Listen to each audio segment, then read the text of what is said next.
अवधूत चिंतन श्री गुरुदेव दत्त श्री स्वामी समर्थ। तुम्हा सगळ्यांचं पुन्हा एकदा माझ्या यूट्यूब चॅनलमध्ये खूप खूप स्वागत आहे। तर मला अशा भरपूरशा कमेंट्स आलेल्या होत्या की पारायण कसे करायचे आहे, गुरुचरित्र सारामृताचे पारायण कसे करायचे आहे। तर मी याबद्दलचीच माहिती तुमच्यासोबत आज शेअर करणार आहे। तर पारायण हे 11, 21, 51, 108 ठीक आहे, तुमच्या क्षमतेनुसार तुम्ही करू शकता। आणि ते कसे करायचे आहे, तर नित्यसेवेमधला पारायण कसे करायचे असतात। नित्यसेवा ही रोजची असते, तर या रोजच्या सेवेमध्ये तुम्हाला पारायण हे असे करायचे आहे की तसे 21 अध्याय आहे, तर तुम्हाला रोजचे 3 अध्याय वाचायचे आहे। तर ते कशी वाचणार, समजा आज तुम्ही बुधवारपासून सुरू करत आहे किंवा गुरुवार किंवा सोमवारपासून सुरू करत आहे, जे आज तुम्ही 1, 2, 3 अध्याय वाचले, तर दुसऱ्या मंगळवारी तुम्हाला 4, 5, 6 असे समोर समोर जसे जसे दिवस जाईल तसे तुम्हाला 3-3 अध्याय करून 21 अध्याय हे पूर्ण करायचे आहे। तर हे तर झाले नित्यसेवेचे पारायण कसे करायचे ते। आणि त्यानंतर बघूया आपल्याला 11 पारायण, 21 पारायण, 51 पारायण, 108 पारायण कसे करायचे आहे ते सुद्धा मी तुम्हाला सांगतो। तर 11, 21, 51, 108 पारायण हे कसे करायचे, त्याचे नियम काय आहे, ठीक आहे। तुम्हाला सगळ्यात महत्त्वाचं स्वामींची प्रतिमा असणे अतिशय आवश्यक आहे। फोटो असो, मूर्ती असो, काहीही असो, पण तुम्हाला स्वामींची प्रतिमा असणे गरजेचे आहे। नसेल तर तुम्ही घेऊन या, त्यानंतर तुमच्या पारायणाला सुरुवात करा। त्यानंतर अशा पद्धतीचं तुमच्याजवळ श्री स्वामी चरित्र सारामृताचं पुस्तक असायला हवं, नाहीतर तुम्हाला तुमचं पारायण पूर्ण करता येणार नाही। तर तुमच्या घराच्या आसपास मठ असेल तर तुम्ही तिथून घ्या, ऑनलाईन पण अवेलेबल आहे। तर अशा पद्धतीचं स्वामीचं श्री स्वामी चरित्र सारामृत आहे, ते तुम्ही नक्की घ्या आणि त्यानंतरच तुमच्या पारायणाला सुरुवात करा। तर अशा पद्धतीची स्वामीची मूर्ती आणि स्वामीचं चरित्र तुम्हाला हवं आहे या सगळ्यांसाठी। तर आता पुन्हा कसं करायचं आहे, तुम्हाला कसे वाचायचे आहे पारायण। तर समजा तुम्ही 11 दिवसाचं पारायण करत आहे, तर काय करायचं आहे, सोमवारपासून तुम्ही पारायण सुरू केलेले आहे, तर सोमवारच्या दिवशी तुम्हाला पूर्ण 21ही अध्याय वाचायचे आहे। असे करत तुम्हाला 11ही दिवस 21 अध्याय 21 अध्याय 21 अध्याय हे पूर्ण करायचे आहे। हे आहे पारायणाचे नियम। आता पूजेची मांडणी कशी करायची आहे, तर तुमच्या क्षमतेनुसार, ठीक आहे। स्वामी म्हणत नाही की माझ्यासाठी आमाढामा करा, स्वामी असेच म्हणतात की मनापासून करा, माझी श्रद्धा करा, माझी सेवा करा, मनापासून करा, ठीक आहे। स्वामी हे स्वतः ब्रह्मांड नायक आहे, तर त्यांना आपण काय देऊ शकतो, आपण त्यांना फक्त प्रेम भक्ती हेच देऊ शकतो। आणि स्वामी आपल्याकडून तेच अपेक्षा करतात, भक्तीची। तर तुम्ही भक्ती करा, सेवा करा, बाकी सगळं स्वामी सांभाळून घेईल। हे तर झालं की आपण पारायण हे कसे वाचायचे। आता पूजेची मांडणी कशी करायची आहे, तर काही जास्त करायचं नाही आहे। पाट घ्यायचा आहे, त्यावर पिवळा कपडा किंवा लाल कपडा टाकायचा आहे, त्यावर स्वामीची प्रतिमा ठेवायची आहे, फोटो मूर्ती जे काही असेल ते, ठीक आहे। मूर्ती असेल तर तुम्ही वरून अभिषेक करू शकता, आणि फोटो असेल तर फुलांनी सुद्धा स्वामीच्या फोटोचं छान अभिषेक करू शकतात, छान त्यांना टिका लावायचा। त्यानंतर जे पुस्तक आहे स्वामी चरित्राचं ते त्यांच्यासमोर ठेवायचं आहे पाटावर, त्याची सुद्धा पूजा तुम्हाला करायची आहे। त्यानंतर एका भांड्यात तुम्हाला पाणी ठेवायचं आहे, आणि स्वामींसाठी प्रसाद म्हणून खडीसाखर ठेवली तरी चालेल, साखर ठेवली तरी चालेल, जे तुमच्याकडे आहे त्यावेळेस उपलब्ध तर तुम्ही करू शकता, ठीक आहे। आता स्वामीची जे पारायण सुरू करायचं आहे त्यासाठी काही दिवसाचा नियम नाही आहे।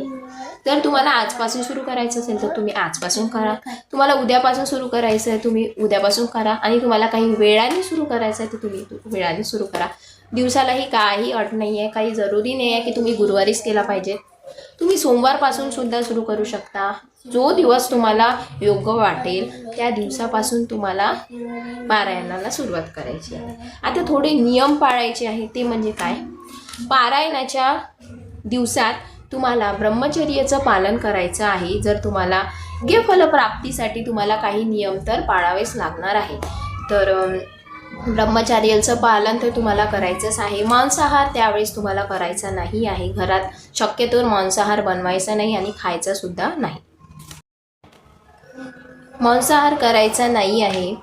आणि बाहेर जर तुम्ही पारायण करत आहे तर बाहेरच्यांनी जर तुम्हाला काही खायला दिलं तर तुम्हाला खायचं नाही आहे. आणि बाहेरचं अन्न तुम्हाला ग्रहण करायचं नाही आहे. जे काही सात्विक अन्न आहे ते तुम्हाला घरीच बनवायचं आहे आणि खायचं आहे. बाहेरच्या वस्तू तुम्हाला खायच्या नाही आहे. कोणी दिलेलं खायचं नाही आहे. ठीक आहे, हे सगळं तुम्हाला पाळायचंच आहे जर तुम्हाला पारायणाला सुरुवात करायची आहे तर. हे तर झालं आपलं पारायण कशी करायची आहे. पारायण करा, खूप छान आहे. स्वामींची सेवा होते आणि आपल्या मनाला सुद्धा खूप खूप प्रसन्नता वाटते. घरात खूप शांती वाटते आणि आपलं नकळत खूप खूप छान व्हायला लागतं. स्वामींचा आशीर्वाद आपल्या पाठीशी लाभतो.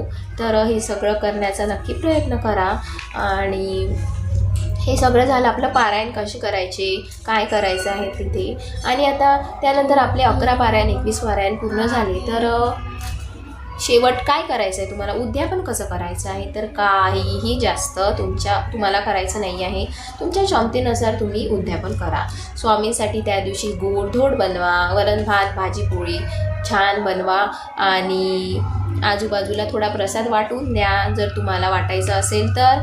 आणि त्यानंतर छान गोडधोड बनवा, स्वामीला प्रसाद दाखवा, तुम्ही पण ग्रहण करा. आणि अशा पद्धतीने तुम्हाला स्वामीचं उद्यापन करायचं आहे. आणि रोज तुम्हाला स्वामींची आरती दोन्ही टाईम म्हणायची आहे. ठीक आहे. आणि जर तुम्हाला शक्य नसेल तर एक टाईम पण म्हणू शकता. जर तुम्ही वर्किंग वुमन असाल किंवा काही अडचणी असेल तर तुम्ही एक टाईमसुद्धा आरती म्हणू शकता. आता पारायणाच्या मधात जर तुम्हाला मासिक पाळी आली असेल तर काय करायचं आहे. तर समजा आपली मासिक पाळी ही 4-5 दिवसाची असते. तर आता तुमचे पारायण सुरू आहे तर ज्या दिवशी तुमची मासिक पाळी आहे त्या दिवशी तुम्हाला पारायण वाचायचे नाही आहे, कुठलीही सेवा करायची नाही आहे. फक्त देवाचे नामस्मरण करायचं आहे. आणि तुमचे 5 दिवस हे पूर्ण झाले की 6व्या दिवसापासून तुम्ही तुमच्या पारायणाला कंटिन्यू करू शकता. सुरुवातीपासून तुम्हाला वाचायची गरज नाही आहे. जिथून तुमचं पारायण थांबलं होतं त्याच्या समोरपासून तुम्ही तुमचं पारायण पाळीनंतर सुरुवात करू शकता. सुतूक असेल तर काय करायचं आहे. घरामध्ये जर सुतूक लागलं असेल आणि मध्येच तुमचं पारायण थांबलं असेल तर आता सुतूक हे 10 ते 15 दिवस म्हणजे जास्त दिवसाचंच असतं आणि सुतुकामध्ये कोणी आपल्यापासून दुरावलेलं असतं. तर तुम्हाला पारायणाला सुरुवातीपासून वाचायचं आहे. आता समजा पारायण तुमचं सुरू आहे, मध्येच सुतूक आलं, ठीक आहे, तर त्या पारायणाला काहीही महत्त्व नाही आहे. सुतूक संपल्यावर छान स्वच्छ होऊन सगळं छान पूजापाती करून तुम्हाला सुरुवातीपासून पारायणाला सुरुवात करायची आहे. ठीक आहे. हे नियम आहे, हे तुम्हाला सगळे पाळायचे आहे. जर स्वामीचा खूप खूप आशीर्वाद हवा असेल, स्वामीला आपल्याकडून फक्त सेवा हवी आहे, बाकी काहीही नको आहे. स्वामी तुम्हाला भरभरून देणार, तुमच्या मनातल्या सगळ्या इच्छासुद्धा पूर्ण करणार. आणि एक महत्त्वाचं म्हणजे तुम्हाला स्वतःच्या मनाला एक समाधान वाटणार की हो, आज मी काही छान प्रसन्न होणारी वस्तू केलेली आहे. घरात पण सुख समाधान शांती लाभेल, तुमच्या मुलांनासुद्धा छान संस्कार पडेल. तर आजचा व्हिडिओ तुम्हाला आवडला असेल तर चॅनलला लाईक सबस्क्राईब नक्की करा, शेअर करा आणि स्वामी सेवा करा. श्री स्वामी समर्थ.